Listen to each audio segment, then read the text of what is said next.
Des fois, on me dit aujourd'hui que je devrais peut-être embaucher quelqu'un. Des fois, on peut embaucher quelqu'un aussi peut-être sur des systèmes d'holicratie. Comment toi, tu vois le fait de faire grandir son entreprise, de commencer à travailler avec des personnes?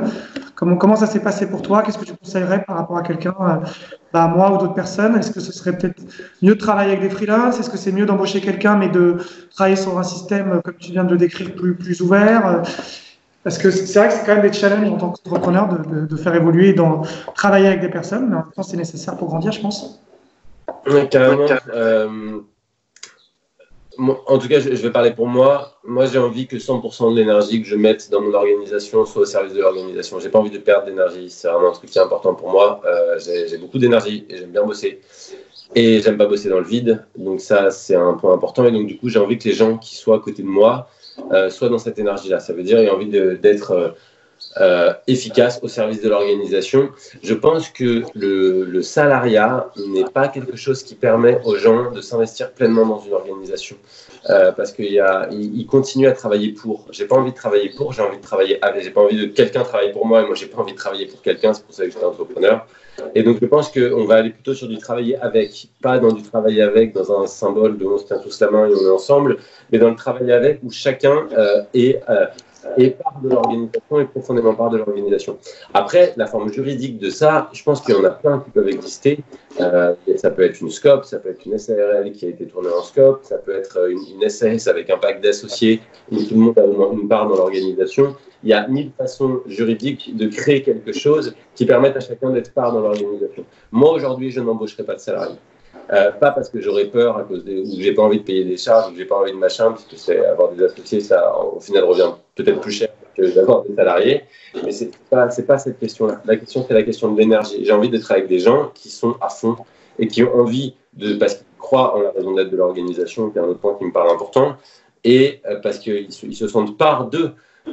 Et que voilà, donc il y a des crises qui peuvent se passer dans le monde, il y a des moments de tension économique qui peuvent se passer, il y a des événements imprévus qui peuvent générer de la tension économique. Un salarié va avoir, je crois que moi si j'étais salarié, je pourrais avoir des peurs à ce moment-là, je pourrais avoir l'impression de n'avoir aucun contrôle ou de ne pas être part de la situation, et je pense que ce n'est pas un fonctionnement que j'ai envie de créer. Le freelance, c'est un peu la même chose.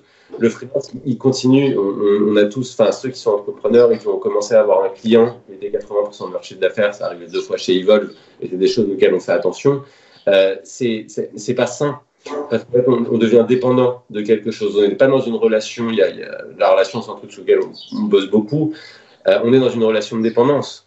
Et la relation de dépendance, je pense, n'est pas une relation saine. Donc, c'est comment créer un système qui permettent à chacun dans ce système-là de se sentir dans une relation saine dans lequel il est part. Donc, je crois que ni le freelance ni le salariat ne sont des systèmes qui me parlent aujourd'hui. C'est encore une fois, je parle pour moi. Et ça pourrait fonctionner dans certains systèmes. Je crois qu'aujourd'hui, le fait d'être associé est la forme la plus saine qui puisse exister dans l'entrepreneuriat. Et il y a différentes façons de s'associer. Il y a des façons de s'associer très capitalistes, il y a des façons de s'associer très empathiques. Je pense qu'on peut trouver un mix entre les deux. Par exemple, on est en train de créer, on travaille beaucoup avec une organisation qui s'appelle Semawi et on a envie que Evolve prenne des parts dans Semawi, que Semawi prenne des parts dans Evolve pour vraiment clarifier le lien entre nous. Donc, moi, je suis en train de créer une holding parce que je vais avoir 2 entreprises bientôt. Evolve va se séparer en deux entités distinctes. Et il y a pas mal de gens qui vont pouvoir prendre des parts dans la holding. Donc, il va y avoir plein d'associés chez Evolve. Et le but du jeu, pour moi, c'est de fonctionner comme ça et de grandir en rendant les gens associés. Ok, super intéressant. Du coup, on va parler d'un autre sujet. On va parler de la notion de vision et de stratégie d'une entreprise. On a parlé un petit peu du fait que tu avais fait grandir ton entreprise au début aussi parce que tu étais passionné et que les gens, du coup, avaient du plaisir et un changement dans leur façon d'être ou de faire suite à tes ateliers, ce qui faisait que ça faisait de la recommandation. Je pense qu'on peut aussi relier la passion avec la vision et la stratégie. Comment, du coup, on peut, selon toi, avoir une stratégie, une vision claire en tant qu'entrepreneur? Comment on peut relier ça aussi avec du plaisir et de la passion pour justement générer de l'enthousiasme chez nos clients et aussi avoir une vision long terme qui ne soit pas juste un moment d'extase temporaire et qui ensuite retombe? c'est des sujets qui sont passionnants et qui sont très, très présents chez nous, puisqu'on accompagne les organisations à se transformer. Donc, c'est des sujets qu'on aborde beaucoup, la question de la vision et de la stratégie. Et en fait, c'est intéressant parce que pour parler de la vision, je pense qu'il manque une étape. Je parlais de la raison d'être tout à l'heure. La vision, c'est qu'est-ce que j'arrive à visionner ou qu'est-ce que j'arrive à projeter de où on sera, où je serai, où l'organisation sera dans X mois, X années. Donc, j'ai une vision de ce qu'on pourrait être. Donc, il y a une différence entre ce qui est maintenant et ce qui pourrait être. Et ça vient poser la question du pourquoi de l'organisation, du why de Simon Sinek, de quelle est la raison d'être de cette organisation, pourquoi cette organisation existe. Donc, la vision, c'est une étape sur le chemin de la raison d'être de l'organisation. Et la stratégie, c'est la direction pour atteindre cette vision. Donc, c'est des sujets qui me paraissent importants. Nous, on a des visions de qu'est-ce que Evolve pourrait devenir et pourquoi Evolve existe et qu'est-ce qu'on fait profondément dans Evolve et quelle est la stratégie pour pouvoir arriver à l'endroit où on visionne qu'on pourrait être. Donc, la stratégie, la formation que j'ai faite en école de commerce, c'était un master in strategy and organization consultancy. Donc, c'est un sujet qui m'intéresse depuis longtemps. Et je pense que on peut transformer la vision dont on voit la stratégie aujourd'hui dans les organisations. La stratégie, pour moi, il y a plein de façons de l'apercevoir, mais il y a deux façons dont j'aime bien l'apercevoir. C'est de la verbaliser et de la formaliser en termes d'heuristique. Donc, de dire, en fait, la stratégie, c'est un guide qui nous permet d'aller vers la vision. Donc, c'est quoi? C'est par exemple, je vais donner un exemple pour Evolve. Un jour, quand j'étais encore seul dans l'organisation, j'ai eu, et je n'avais pas la possibilité de faire autrement que ça, j'ai eu le même jour, sur la même date, 2 prestations qui étaient importantes. Et j'ai dû choisir entre ces 2 prestations. Je ne pouvais pas me dédoubler. Et en fait, il y avait une prestation qui rapportait plus d'argent et une prestation où il y avait plus de monde qui était présent. Et je me suis posé la question en termes de stratégie. Qu'est-ce qu'Evolve favorise à cet endroit-là? Est-ce qu'on favorise l'argent récolté à un moment donné ou est-ce qu'on favorise le nombre de personnes? Et la réponse a été le nombre de personnes. Donc, on a développé une stratégie dans Evolve qui existe encore aujourd'hui, qui est si à un moment donné on doit changer de prestation, c'est la prestation qui touche le plus de personnes qui est favorisée. Donc, une stratégie, c'est un heuristique clair qui est on préfère A à B. Donc, ça, c'est une première forme de la stratégie qui est hyper claire parce que tout le monde dans l'organisation sait de façon très claire qu'on privilégie A à B. Par exemple, aujourd'hui, nous, on privilégie d'accompagner des entreprises en holacratie, des organisations en holacratie, plutôt que d'aller juste faire des journées sur l'entreprise libérée. Parce qu'on préfère, aujourd'hui, ça a plus de sens pour Evolve d'accompagner en holacratie. Donc, on va toujours proposer ça et on va toujours favoriser un passage en holacratie. D'accompagner, en tout cas, quelque chose qui se rapproche le plus près de l'holacratie. Ça, c'est une première forme de la stratégie, c'est l'heuristique. La deuxième forme de la stratégie, c'est de donner des phrases, on va dire, injonctives claires, qui, pareil, sont des phares et des guides pour toutes les personnes dans l'organisation. Je peux donner des exemples sur Evolve. À un moment donné, on voyait chez Evolve qu'on faisait énormément de choses, mais souvent on réinventait le monde plein de fois. Ça veut dire qu'on faisait une formation sur les véhicules psychosociaux pour tel type de manager et tout, et puis en fait, 3 mois après, on faisait un truc et on réinventait l'ensemble. Donc, il nous manquait quelque chose en termes de garder la valeur et de capturer la valeur de ce qu'on faisait. Donc, on a établi une stratégie qui était structurée pour demain. Donc, c'est comme ça qu'on l'a appelé. Et l'idée, c'est que toutes les personnes et tous les rôles dans l'organisation, dès qu'ils prenaient une action, devaient capturer la valeur de leur action et qu'elle soit réutilisable demain. Et on est sorti, après 9 mois de cette stratégie-là, avec des documents pédagogiques comme on n'avait jamais eu, avec une structuration de la Dropbox, donc de notre cloud partagé, comme ça n'avait jamais existé. On est sorti beaucoup plus structuré de cette période avec cette stratégie qu'on ne l'avait jamais été. Donc c'est vraiment une stratégie, on avait la vie qu'Evolve devait être une organisation qui capture la valeur, qui devait être plus structurée, qui devait être prêt à prendre et à pouvoir répondre à plus de travail demain. 6 mois après, on y était parce qu'on avait mis cette phrase injonctive qui était de structurer pour demain et quand on est arrivé à demain, on était structuré. Donc, c'est les 2 formes de stratégie qu'on privilégie chez nous. C'est des heuristiques, on privilégie A à B et des phrases injonctives claires, structurées pour demain. Il y avait une autre organisation que je connais, c'était tranché au laser. Tout ce qui n'était pas leur boulot, ils disaient non. Donc, voilà, c'est vraiment des phrases qui permettent de donner une direction pour aller vers la vision. Eh ben c'est super, ça me donne vraiment envie de le faire pour ma propre entreprise. Tu as parlé d'entreprise libérée, juste pour ceux qui ne savent pas trop, est-ce que tu peux essayer d'expliquer en 2-3 minutes ce que c'est? Non. c'est trop complexe. L'entreprise libérée, pour moi, c'est une philosophie qui est émergente aujourd'hui. On en entend beaucoup parler. Je pense que les gens qui regarderont ta chaîne en ont entendu parler. Je conseille le bouquin de Frédéric Laloux sur Reinventing Organization, qui va présenter beaucoup mieux que moi vers où vont les organisations aujourd'hui et quel type d'organisations font sens dans le monde dans lequel on vit aujourd'hui. L'entreprise libérée, c'est l'idée, si je le caricature et que je le schématise vraiment au maximum, donc ça va être faux ce que je vais dire, mais ça donne une vision de la réalité, c'est vraiment comment sortir des structures normatives et pyramidales qui sont encore dominantes en termes de nombre et en termes de volume et de valeur dans notre société aujourd'hui, qui sont des types d'organisations qui ne sont plus adaptés au monde d'aujourd'hui. Donc libérer l'organisation, libérer l'entreprise, je pourrais le voir comme libérer l'entreprise de cette structure normative pyramidale qui va permettre à chacun dans l'organisation et à chaque rôle dans l'organisation de pouvoir devenir plus autonome, de pouvoir devenir plus autogouvernant, si je le traduis directement de l'anglais, et qui va permettre en fait d'être beaucoup plus fluide, d'être beaucoup plus agile et beaucoup plus au service de la raison d'être de l'organisation que les organisations qu'on connaît aujourd'hui. Ok, super.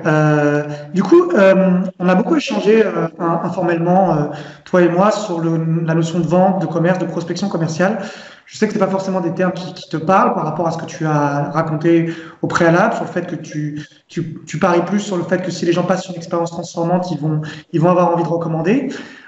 Du coup, par quoi on pourrait remplacer ces termes? Comment toi tu les perçois, ces termes de prospection, vente, commerce? Alors, je ne suis pas sûr qu'il fasse remplacer ces termes-là. C'est nous, bien sûr, chez Evolve, on fait de la vente, on vend quelque chose, on vend des services, on vend un service qui est notre accompagnement principalement. Donc, c'est bien en termes de vente. Ce que je viens questionner, c'est de la façon dont on fait de la vente aujourd'hui dans notre société. Moi, personnellement, j'ai 33 ans.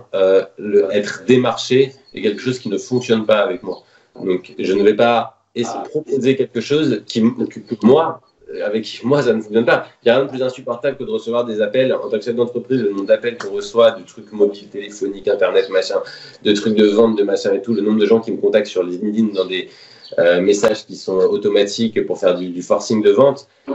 Moi, c'est une tension à chaque fois, ça me saoule de recevoir ça. Donc, je ne vais pas faire la même chose. Par contre, bien sûr que quand quelqu'un vient exprimer un besoin et nous dit on a besoin d'un accompagnement, qu'est-ce que vous nous proposez? Là, on entre dans un processus de vente. Ben, écoutez, on propose ça, on propose ça, on propose ça, on les propose à tel tarif. Pourquoi on les propose à ces tarifs-là? Pourquoi on préfère venir à deux que venir tout seul? Donc, pourquoi c'est plus cher? Pourquoi c'est machin? Et donc, du coup, on se vend à cet endroit-là. Je peux dire un autre truc sur Evolve, c'est par rapport à la vente, c'est à un moment donné, en termes de stratégie, j'ai privilégié je voyais que dans le monde des formateurs, il y avait des formateurs qui acceptaient de faire des formations sur des prix à la journée qui me paraissaient respecter ni le formateur, ni le contenu de sa formation, ni ça. Donc nous, on avait des stratégies on ne descendra pas en dessous d'un certain niveau de rémunération. C'est pas complètement vrai parce qu'il y a certains types d'acteurs, des associations comme des ONG, comme certaines personnes qu'on aime bien accompagner et que parfois on accompagne même gratuitement. Mais que sur certains types de formations, c'était desservir le processus de vente et ils veulent que de le vendre à un certain prix. Donc, on a des standards de vente chez nous et c'est important parce qu'en fait, ce qu'on vend, c'est la valeur de ce qu'on amène. Je considère aujourd'hui que Evolve a de la valeur, que ce que propose Evolve a de la valeur, ce qu'on fait a de la valeur. En tout cas, c'est le retour qu'on a souvent. Et c'est pour ça que je pense que ça fonctionne sans démarchage. C'est parce qu'il y a de la valeur dans ce qu'on amène et que c'est important de rémunérer cette valeur. Moi, je vois que l'argent, pour moi, c'est comme une forme d'énergie. Je donne mon énergie temps et mon énergie travail. Je donne de l'énergie. Et en échange, je reçois de l'argent. Donc, l'argent, c'est de l'énergie. Et c'est important que mon énergie ait de la valeur. Et c'est important de le valoriser. Donc, dans le processus de vente, je fais attention à ce que ma valeur et la valeur de ce qu'amène Evolve soient rémunérées. Donc, la vente me paraît être un mot qui correspond. C'est la façon de déclencher ce processus de vente qui, je pense, est questionnable parfois dans certaines organisations.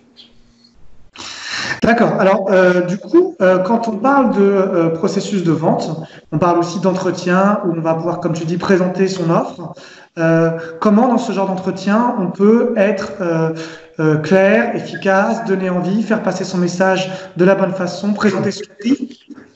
J'insiste un tout petit peu sur présenter son prix parce que je sais que c'est peut-être pas ton cas, peut-être ça a été ton cas au début, mais il y a aussi beaucoup de gens qui ont un peu ce syndrome de l'imposteur aussi, de ne pas se sentir légitime, d'avoir du mal à proposer ce qu'ils font. Donc, qu'est-ce que toi tu conseillerais pour bien communiquer dans un processus de vente? Alors, je recommande le TED Talk de Simon Sinek, Start with Why, qui pour moi vient vraiment expliquer à quel endroit on peut venir toucher la personne en face, et c'est vraiment de parler du pourquoi. Donc de parler de notre conviction, de ce en quoi on croit. Et encore une fois, si je parle d'une conviction qui est d'une conviction construite pour vendre, je suis pas en train de parler d'une conviction. Je suis en train de faire une stratégie de vente et qui ne va pas toucher la personne en face. Donc moi, je parle profondément de ce en quoi je crois. Je dis, OK, moi, quand vous me parlez de ça, vous me parlez de l'organisation, ce que je vois et ce que je crois, c'est ça. Et ce que je pense qui serait juste et ce qui pourrait faire sens pour vous, c'est ce type d'accompagnement et c'est cette formule-là d'accompagnement.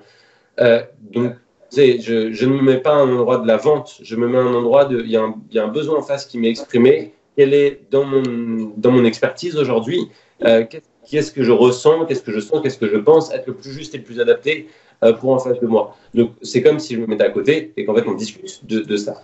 Et à un moment donné, ça peut être avant, ça peut être après, ça peut être au milieu, ça dépend de quand nous l'amène, quand l'autre personne l'amène. Bien sûr, la question du prix. Et voilà, nous on a des prix aujourd'hui. Moi, j'ai pas de souci à avoir des prix aujourd'hui. Je sais l'investissement et le travail que je mets. J'en parlais avant de cet endroit de valeur et d'énergie. Et ça a un coût. Et après, il y a de la négociation. On m'a appelé pour une consultation. Il y a la mairie de Saint-Denis qui m'a appelé pour une consultation d'accompagnement. Je vais pas entrer dans les détails. Et voilà, moi, je propose un prix. Quand on s'est vu lors de la consultation, ils m'ont dit que j'étais cher. Et voilà, on a discuté du volume, on a discuté de la valeur. J'ai baissé mon prix, on s'est ajusté. Et arriver à un endroit qui était OK pour les deux personnes, en fait, pour les deux parties. Donc, c'est bien sûr qu'il y a un endroit de négociation. Il y a un endroit de... Et encore une fois, moi, je le vois, c'est une question de stratégie. S'il y a des gens, il y a des organisations et des personnes qu'on accompagne presque gratuitement parce que ils n'auraient pas les moyens, sinon, d'avoir notre accompagnement. Et je trouve ça juste qu'ils puissent l'avoir. Donc, ça dépend aussi de qui on a en face de nous. Donc, c'est tout un ensemble de facteurs qui est à prendre en compte au moment d'eux. Et si la partie de moi qui est en négociation, c'est la peur de ne pas avoir assez, ça ne peut pas fonctionner parce que ça ne part pas dans l'endroit qui est juste. Donc, c'est important de regarder d'abord d'où part. C'est quoi la partie en moi qui voudrait payer 300 € de plus ou 10 000 € de plus? C'est quoi? Donc, c'est d'être d'abord clair sur qu'est-ce qu'on propose, à quel point on le propose. Après, je pense que la vie se charge du reste. Si je mettais aujourd'hui une journée d'analyse de pratique à 10 000 €, je n'aurais pas de clients. Donc, c'est bien qu'il y a un endroit de ma valeur qui n'est pas celle-là. Si je mettais mes journées d'analyse de pratique à 100 €, je pense aussi que j'aurais moins de clients qu'aujourd'hui parce que je pense que je dirais qu'il n'y a pas de valeur. Donc, il y a un endroit qui est à affiner de façon permanente quand on propose des services, qui est de trouver, OK, aujourd'hui, qu'est-ce que ça vaut ce que je propose et qui est réévaluable.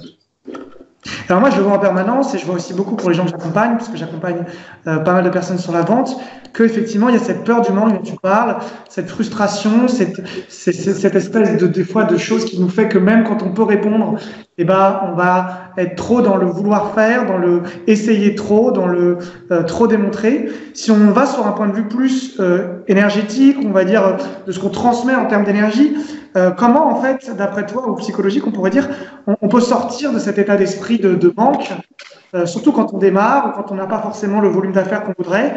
C'est pas toujours évident de faire le switch. On dit souvent, il faut être dans l'abondance, et quand c'est pas, entre guillemets, encore le cas, c'est pas toujours évident pour beaucoup de gens. Qu'est-ce que tu dirais par rapport à ça? Alors, il faut être dans l'abondance, perso, j'y crois pas, personnellement. C'est encore une phrase injonctive qui nous demande d'être quelque chose que l'on n'est pas. Donc, par définition, on ne peut pas être ce que l'on n'est pas. Donc, toute phrase du type « il faut », je m'adresse vraiment à tous les entrepreneurs. Dès que vous avez une phrase « il faut » dans votre tête, vous pouvez savoir que c'est faux. Voilà, c'est comme ça. Je pense que c'est plus profond de ça. Je pense que, OK, s'il y a une peur qui devient... qui commence à nous empêcher d'être, je pense que c'est important d'aller la travailler. Il y a plein de formes d'aller faire du travail sur soi. On est quand même à l'ère du développement personnel. Je pense que l'offre dans le travail sur soi est assez développée aujourd'hui pour qu'on puisse trouver quelque chose qui nous parle. Moi, j'irais recommander de toute façon dans un chemin de vie, que ce soit par rapport à la vente ou pas, d'aller faire de la thérapie, de façon continue, parce que je pense que quand on est entrepreneur, et notamment nous dans nos métiers qui sommes des métiers où on va donner des conférences, faire de la formation, faire de l'analyse de pratique, on est en permanence face à un public et ça demande d'être en supervision et de s'interroger de façon permanente. Mais j'invite tous les types d'entrepreneurs à faire ça, à être coachés, à être accompagnés, à être en thérapie pour aller travailler ces endroits où on se sent. Aucun humain n'est Superman. On a tous nos endroits d'ombre, nos endroits de peur, nos endroits de doute. Si je ne peux pas m'accompagner moi-même dans mes endroits de doute, sinon ça fait bien longtemps que je les aurais traversés. Donc comment trouver un espace, ça peut être un espace de pair, PAIR, ça peut être du co-développement, ça peut être 1000 trucs, mais comment je me trouve dans des espaces qui vont me permettre de grandir sur mes endroits qui sont fragiles, vulnérables en fait. Et bien justement, ça me fait une super transition. Tu utilises le théâtre forum, tu vas pouvoir en parler. Est-ce que tu peux déjà nous expliquer ce que c'est et puis aussi justement comment le théâtre forum peut être un outil pour les gens qui veulent développer notamment des compétences commerciales. Ça peut être au niveau d'entretien justement pour présenter ses produits, ça peut être au niveau de la fidélisation, ça peut être dans la gestion de clients difficiles, ça peut être comme tu le disais aussi dans une relation où on va négocier. Comment ça se passe avec le théâtre forum? Alors, je vais d'abord répondre au deuxième endroit que tu amenais. Je crois que quand on travaille avec des humains ou sur de l'humain, il n'y a pas une façon de faire. Il n'y a pas une façon d'être, il n'y a pas une façon de faire. C'est toujours différent. La personne qu'on va avoir en face de nous est toujours différente et nous, on est toujours différent de la seconde précédente.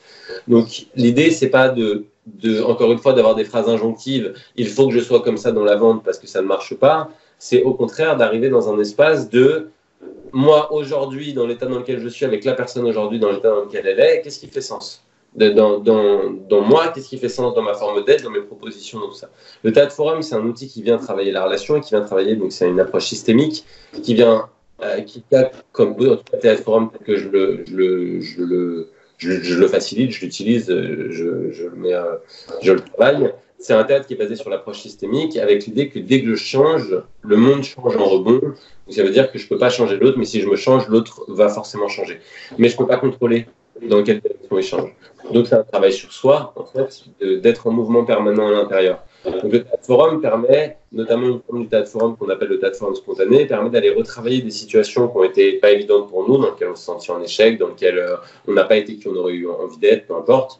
Et d'aller en fait explorer différentes façons d'être, donc par la mise en situation et une forme de mise en situation particulière, dont je ne vais pas expliquer le processus là parce que ça sera un peu long, mais d'aller retravailler des situations complexes de notre vie en prenant la place de l'autre pour aller sentir à la place de l'autre qu'est-ce que ça fait d'avoir différentes attitudes en face de nous et qu'est-ce que ça vient générer chez nous à l'intérieur. Donc c'est pareil, c'est un travail, je pense, d'expansion intérieure, c'est du travail sur soi. Qui permet d'aller se familiariser avec un type de situation, qui permet d'aller bouger dans ce type de situation. Mais encore une fois, si mon objectif reste parce qu'il faut que je vende plus, donc je vais aller faire du théâtre forum ou je vais aller faire de la thérapie parce qu'il faut que je vende plus, ça ne peut pas fonctionner. Parce que l'intention est décalée. C'est pas parce qu'on veut quelque chose qu'on l'obtient, c'est parce qu'on lâche le fait de le vouloir qu'on a des chances de l'obtenir. Donc c'est vraiment, je crois, un travail de tranquillité intérieure. Si j'ai une peur de ne pas vendre, plutôt que d'aller vendre, allons travailler sur la tranquillité à l'intérieur. Et le fait où je serai complètement OK avec le fait de ne pas vendre, peut-être que là, ça ne m'en plus dans l'échange, et donc du coup, j'aurai peut-être plus de chances de vendre. Donc on ne peut pas faire abstraction.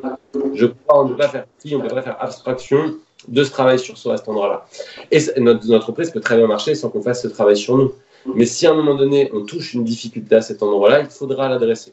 Moi, c'est pas un endroit où j'ai touché forcément des difficultés, j'en ai touché à d'autres endroits, et c'est des endroits où je n'ai pas pu faire autre chose que d'aller regarder les difficultés que je touchais à cet endroit-là.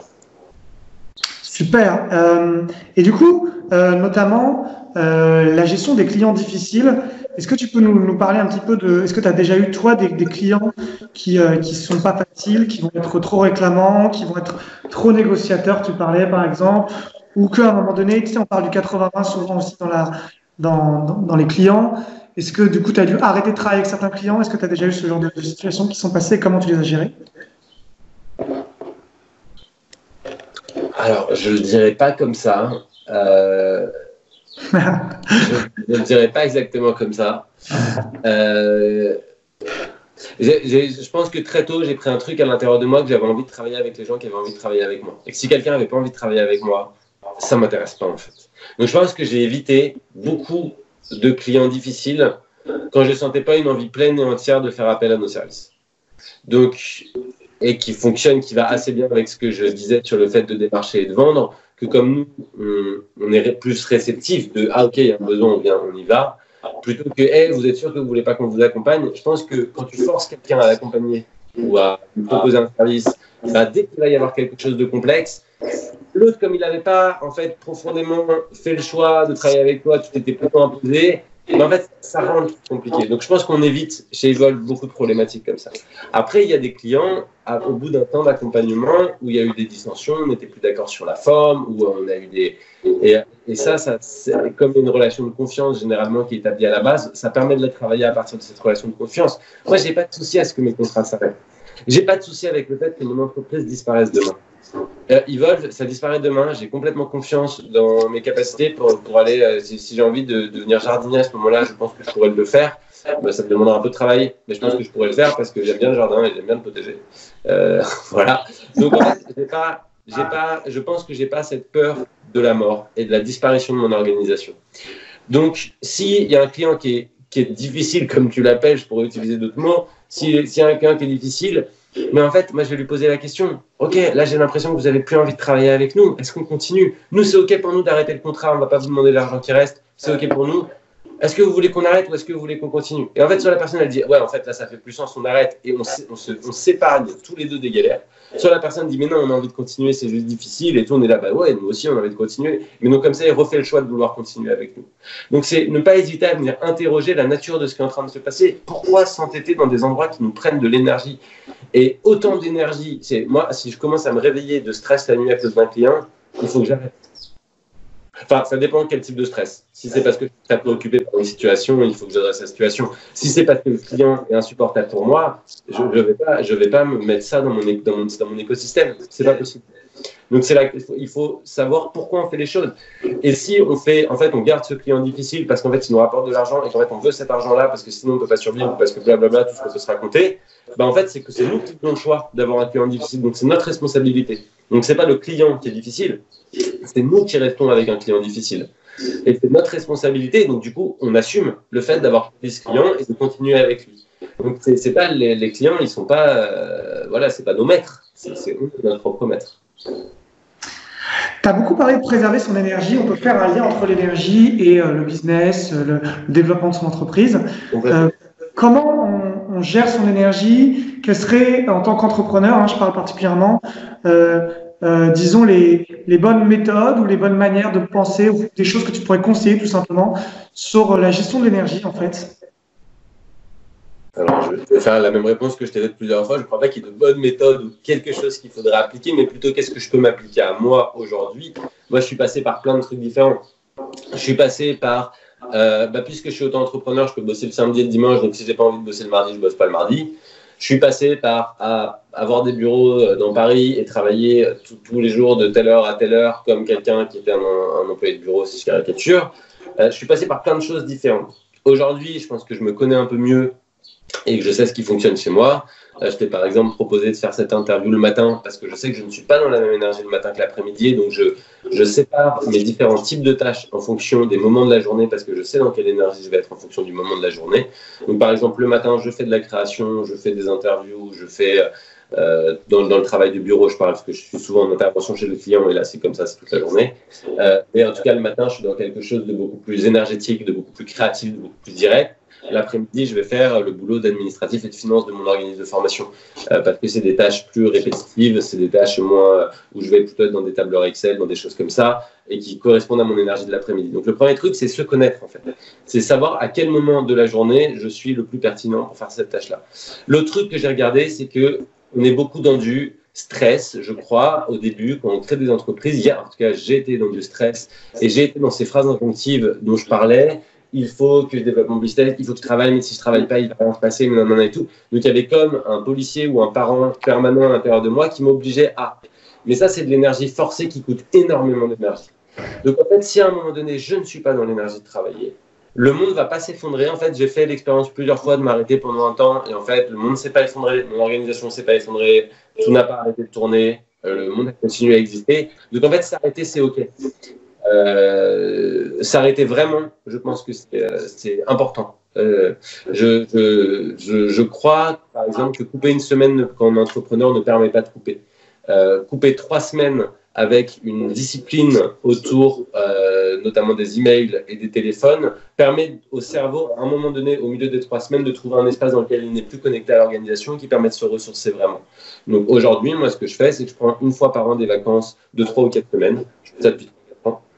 Et je vais me prendre à un moment donné dans l'année 2-3 week-ends à droite à gauche, un peu plus long, et des journées à droite à gauche. Mais je fais une vraie coupure dans l'année d'un mois où tout est en deux.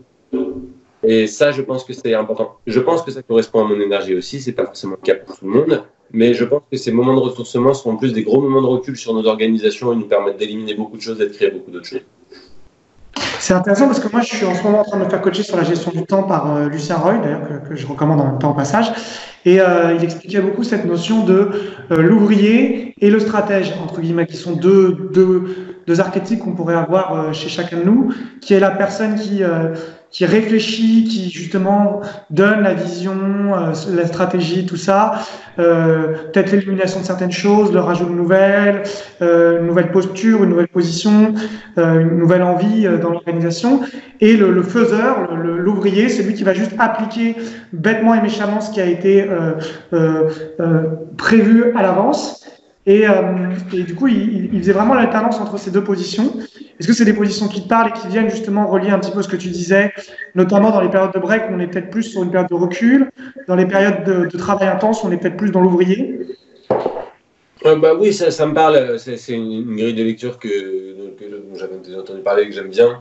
Voilà, par rapport à ce que je disais sur l'énergie du matin et de l'après-midi, je me sens plus dans quelque chose de stratège le matin et plus dans quelque chose de l'ouvrier l'après-midi, par exemple, en termes d'énergie. Donc, c'est être conscient de l'énergie dans laquelle on est. Je ne peux que recommander, du coup, au passage, le modèle Getting Things Done de David Allen, qui est sur les systèmes d'organisation individuelle. Et il y a un endroit dans le schéma de priorisation où il y a vraiment cette question dans quelle énergie on est. Et se forcer à faire une action pour laquelle on n'est pas dans cette énergie-là à ce moment-là donné. Donc, faire une action d'ouvrier quand on est à l'endroit du stratège, si je reprends tes mots, faire une action de stratège quand on est dans l'énergie de l'ouvrier, ne fait pas sens. Donc, c'est être capable de prioriser au moment présent en fonction de l'énergie également dans laquelle on est, en fonction du contexte dans lequel on est, bien sûr, en fonction du temps qu'on a, mais surtout en fonction de l'énergie dans laquelle on est aussi. Alors, déjà, là, je parle un peu de moi. Par exemple, il y a 2 semaines, j'étais dans une période de prospection très active. Justement, moi, je fais pas mal de prospection active et j'ai réussi à décrocher quelques contrats, j'étais content, etc. Et la semaine dernière, j'étais complètement abattu et j'ai pas du tout prospecté de la semaine et j'y arrivais littéralement pas. C'est-à-dire que j'y arrivais pas même à répondre aux mails qu'on m'adressait ou quasiment pas. Ni à relancer les personnes que je devais relancer, etc. Cette semaine, je l'ai fait à moitié. J'ai trouvé un espèce de juste milieu où il y avait des personnes que j'avais lancées il y a 2 semaines qui m'ont répondu, etc., etc. Donc là, on est un petit peu dans tout ce que tu dis sur apprendre à s'écouter, apprendre à connaître son énergie. Comment finalement on développe cette connaissance de soi? C'est un travail thérapeutique, comme tu l'as dit, ça peut être un travail d'accompagnement. Est-ce qu'il y a aussi des façons de se questionner? Quelles questions on peut se poser aussi peut-être par rapport à ça? Comment on peut se sentir soi-même?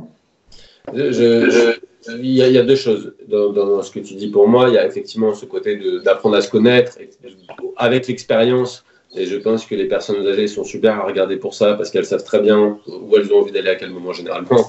Et voilà, et elles sont assez claires dans leur non et dans leur oui généralement. Donc c'est assez intéressant de voir que l'expérience fait quelque chose. Et ça, c'est un temps qui est inaliénable et sur lequel on ne peut pas accélérer dans le chemin de la connaissance de soi. Et il y a un deuxième point qui est l'endroit du système. Les systèmes dans lesquels on se met nous influencent énormément. Donc comment je peux générer des systèmes qui vont favoriser ce vers quoi j'ai envie d'aller. Donc on rejoint un peu l'endroit de la stratégie. Nous on utilise le modèle dont je parlais chez Evolve, qui est le modèle Getting Things Done, où il y a une discipline à un endroit donné, discipline dans le sens noble, dans le sens du mot disciple, dans le sens de la posture, de la discipline, sur nos façons de nous organiser. Donc tu parlais des endroits des mails. Le système GTD, il y a un truc sur les boîtes de collecte et sur vider ces boîtes de collecte de façon de répéter tous les matins, il y a un endroit. Et en fait, il y a une habitude qui se prend.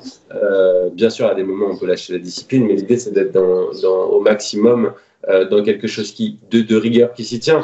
Et moi, c'est cool parce que je sais que si je prends ma demi-heure le matin sur mon système d'organisation, à répondre, il y a plein de trucs, je ne vais pas entrer dans le détail, mais en fait, à faire le moins de 2 minutes, à faire la déclinaison en action-projet et à faire ça, même si je ne travaille pas ce jour-là, je ne suis pas dans l'énergie de travailler, au moins mon système d'organisation est propre et quand je reprendrai le travail, je n'aurai même pas à penser, je n'aurai qu'à m'y remettre. Donc, on a une discipline, un système d'organisation qui vient soutenir cet endroit-là.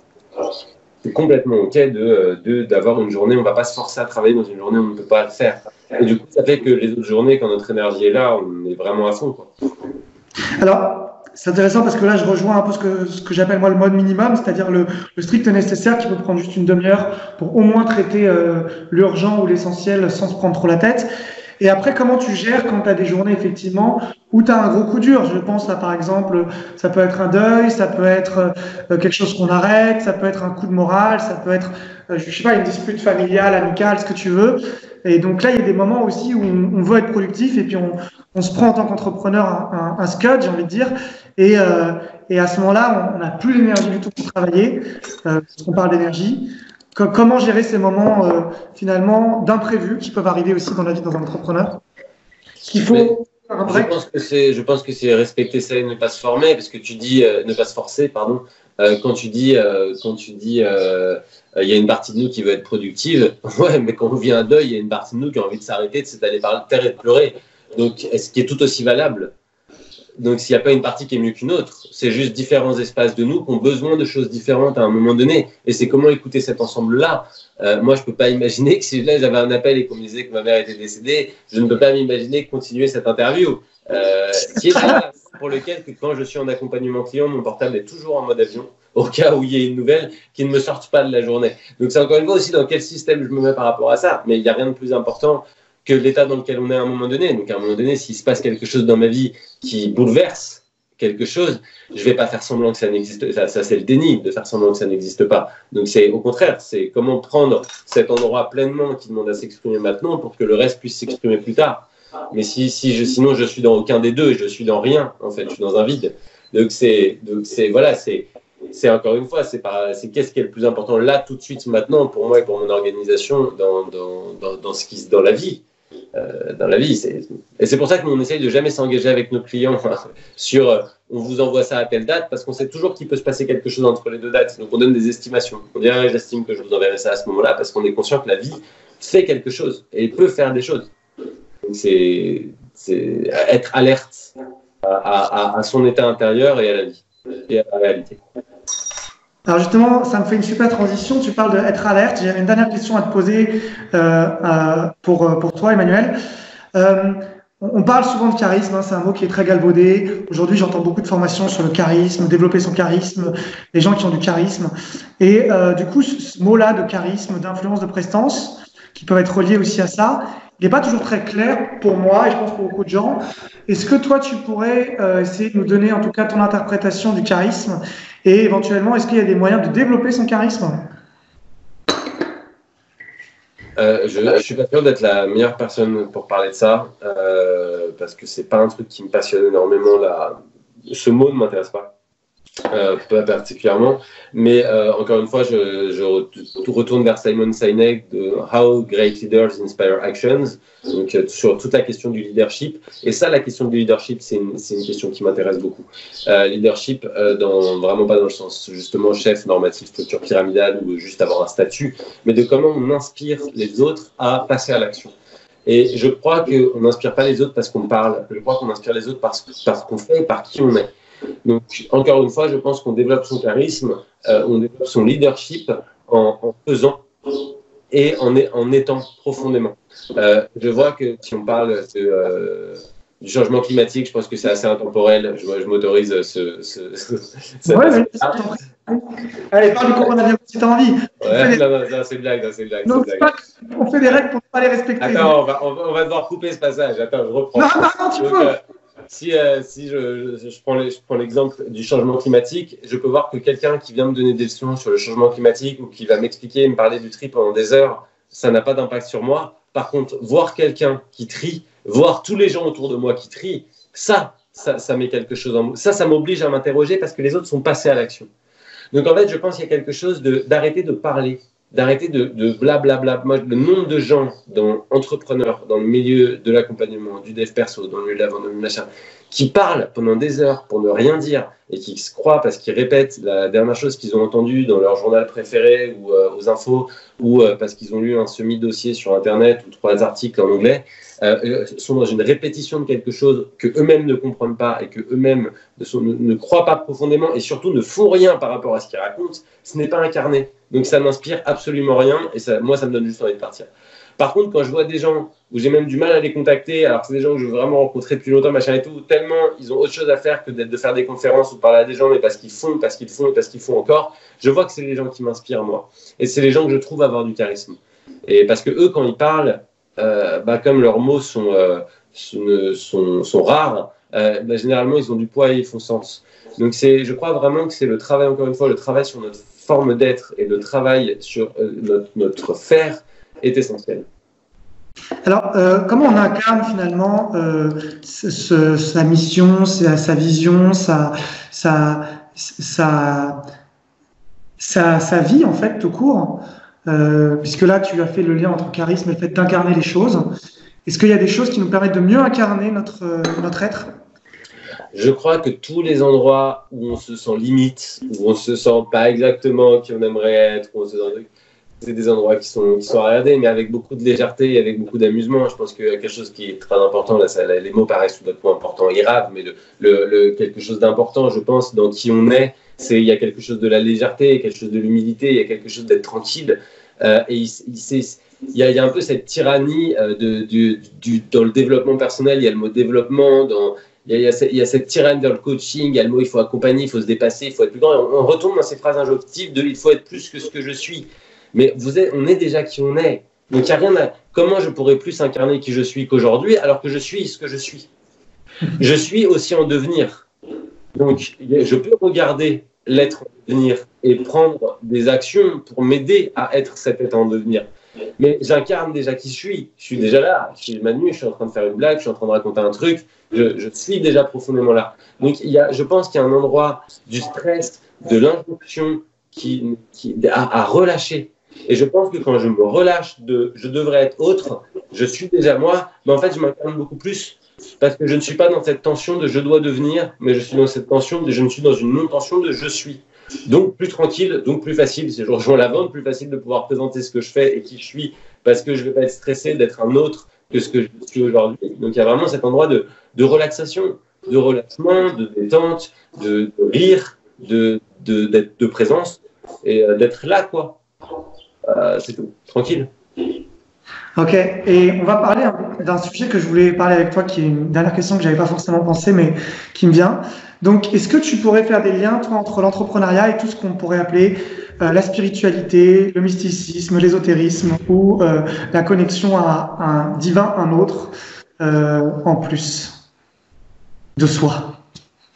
Alors, je pense que la spiritualité, c'est une expérience très personnelle. Je pense que c'est une expérience personnelle. Il y a une phrase que j'avais entendue il y a une dizaine d'années qui m'avait parlé, qui disait que la religion, c'était l'expérience de quelqu'un d'autre et que la spiritualité, c'était sa propre expérience. Donc, je crois que mon expérience de la vie est de la spiritualité. Le fait d'expériencer le fait d'être un humain, je pense que c'est déjà, chacun a sa forme, chacun expérience le fait d'être humain à sa façon. Donc, il y a autant de spiritualité que de personnes. Donc, forcément, quand je crée une organisation, très généralement une organisation d'un but, dans une intention, dans une raison d'être qui fait sens pour moi. Evolve travaille sur... La raison d'être d'Evolve, telle qu'on l'a définie, c'est des systèmes sains dans un monde sain.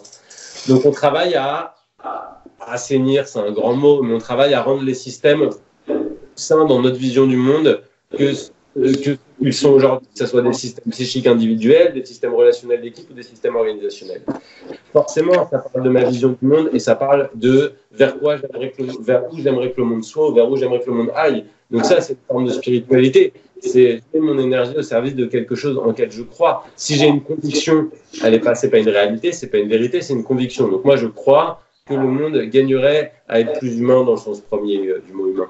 Dans le sens, voilà, être plus... je crois que l'on gagnerait à être un peu plus conscient et un peu plus doux. Et donc, je crois en ça, c'est une conviction, peut-être qu'elle est fausse, c'est ma croyance. Et du coup, forcément, ça parle de ma vision du monde, ma vision de la vie, de mon expérience en tant qu'être humain, du monde dans lequel je suis. Donc, ça parle de spiritualité pour moi à cet endroit-là. Donc, la question de la raison d'être de l'organisation, de pourquoi cette organisation existe, pour moi, il y a une question, quelque chose qu'on peut ramener à la spiritualité. L'ésotérisme, c'est encore autre chose, et c'est à chacun de faire ses expériences de vie dans ces endroits-là, ou à ne pas les faire, d'ailleurs, si ça ne m'intéresse pas. Mais la spiritualité, je crois qu'elle est composante de notre vie. Même c'est pas parce que je me sens athée ou que je ne crois pas à une religion, que je n'ai pas de spiritualité. Le simple fait de regarder, je vais donner une image très jolie, le simple fait de regarder un coucher de soleil dans un champ de blé, de sentir ce qui se passe autour de nous, d'être dans l'instant présent avec 3 papillons qui volent, c'est un magnifique moment de spiritualité. Donc c'est comment on peut trouver, je pense que tous les humains ont tous des espaces de spiritualité, et quand je crée quelque chose, je mets quelque chose de moi là-dedans. Donc je crois que ça parle aussi de spiritualité à ce moment-là. Ok, bah c'est super intéressant puisque moi, on va dire la raison d'être de coaching communication, c'est oser l'inconnu, gérer l'imprévu. Donc on est vraiment dans une énergie de s'habituer à l'inconfort. Voilà, donc en tout cas, ça m'a beaucoup parlé sur la spiritualité, ce que tu viens de dire. Je te remercie aussi pour toutes tes réponses sur les différents points qu'on a vus, autant sur la vente, mais également tu nous as parlé de la spirale dynamique, du théâtre forum, d'autres outils aussi, GTD, de Simon Sinek. Est-ce que tu aurais un dernier mot pour nos auditeurs, une dernière chose que tu voudrais partager? Alors, j'ai un dernier mot pour toi. Je me questionne sur la raison d'être de ton organisation, si c'est un pourquoi ou si c'est un comment. Donc, je n'ai pas la réponse, mais je trouve ça intéressant d'aller regarder ça. Si ça répond plutôt au comment, il y a peut-être une raison d'être à aller découvrir derrière, qui serait un pourquoi. Donc, ça, c'est le premier point pour toi. Et le deuxième point pour tes auditeurs, c'est amusez-vous dans l'entrepreneuriat. Je pense qu'il y a un truc d'une liberté. On n'a pas parlé de tout le stress que ça peut générer d'être entrepreneur ou pas tant que ça. Bien sûr qu'il y a oser l'inconnu, si je reprends les mots que tu viens d'utiliser, et gérer l'imprévu qui n'est pas évident. Et en même temps, il y a une liberté absolue, fondamentale et essentielle, je pense, pour chaque être humain. Et donc, il y a ne pas oublier que Lao Tse disait peu importe la route, encore faut-il que le chemin soit joli. Pas oublier de s'amuser sur le chemin de l'entrepreneuriat et de profiter de cette liberté-là. Bah écoute, de toute façon, on en reparlera peut-être parce que tu m'as déjà accompagné plusieurs fois toi-même en tant que superviseur pour le dire également à nos auditeurs et aussi sur du théâtre forum. Donc peut-être que je pourrais travailler encore ma raison d'être. Et du coup, maintenant, j'ai posé une dernière question qui est plus de l'ordre formalité. Mais comment nos auditeurs peuvent te suivre, te contacter, te joindre s'ils veulent en savoir plus sur toi? Alors, alors nous, on est vraiment, c'est une de nos politiques chez Evolve, c'est de toujours prendre le temps de rencontrer, de discuter, d'échanger sans forcément qu'il y ait de liens commerciaux derrière. Et il peut y en avoir.